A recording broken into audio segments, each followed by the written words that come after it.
What you have to realize is that success is the warmest place to hide.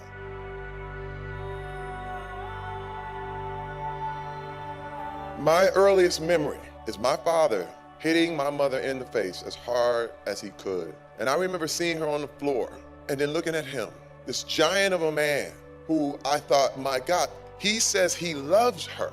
What is he gonna do to me?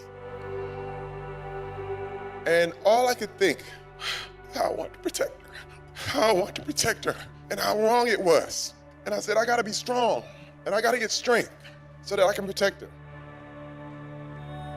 I wanted to save my mother, Terry Crews, on domestic violence. Domestic violence is the worst nightmare a woman can go through, but what we often forget to acknowledge is that the child goes through the same pain as his mother. He sees her getting beaten up every single day. He listens to all the voices and sees the bruises, and it traumatizes him for life. This child would never want to live in one house with the abuser of his mother because even the life on the street would sound like a good idea to him after living in a hell for so long. If it continues to remain the same, this child would start exhibiting the same kind of emotions like the father, especially the sudden anger and violence. The child trains himself to be strong at an age where he's supposed to play. The only thing that's on his mind is protecting his mother, and that's why he refuses to be weak. This is the reason that a child growing up in a violent home isn't always emotionally available once he grows up. He actually remains afraid of opening up to others because of his fear of getting hurt, and he never really gives second chances to people. This trauma of domestic violence never really leaves his side and stays with him his entire life. It might seem hard in the beginning to share your story with the world, but if you keep it to yourself, then you're most likely to harm the people who actually love and cherish you. The trauma you get from domestic violence is most likely to pass on to your children, and the cycle is just going to continue. So the same thing is to simply speak up and get help.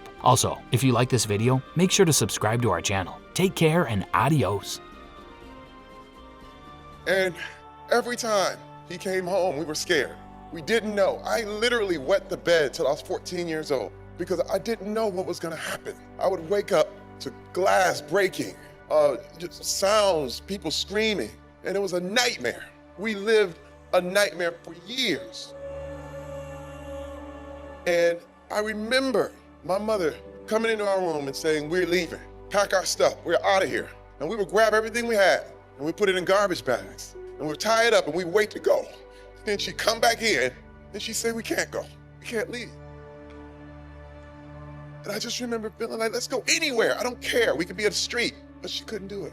And he went on, terrorizing us wherever. And it was like, what could we do? You have to understand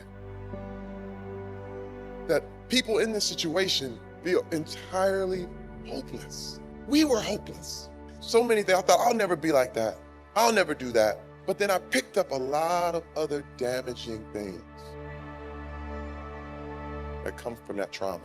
A lot of other things that had been assimilated into my life. Here I am, as a man, I felt like, hey, it's my way or the highway. I remember times with my daughter, Azriel, and I would yell at her as if she was a 30-year-old man. I constantly apologize, constantly call them and say, I'm sorry, I'm sorry.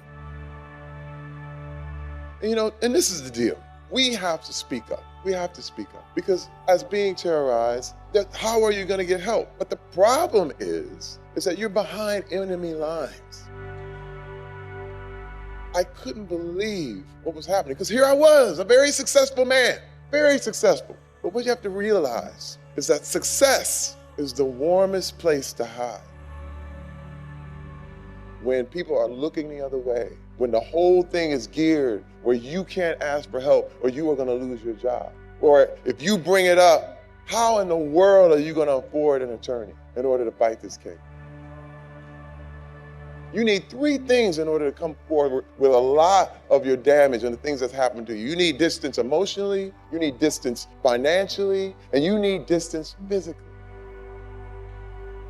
Coming out with your story is probably one of the hardest things ever. It's like flying a plane from LA to New York and you've never flown a plane before. And people are like, what took you so long? It's crazy. You are literally digging tunnels with spoons, trying to get out, like my mother tried to get out. And I'm gonna tell you something, she never got out. My mother died in 2015. She never escaped. This is real, y'all. But you have to go out and spread the word. Because when people understand that it does not matter what you look like, anyone, anywhere can be victimized. And no man, woman, or child should ever put up with being treated as less than a human being, ever.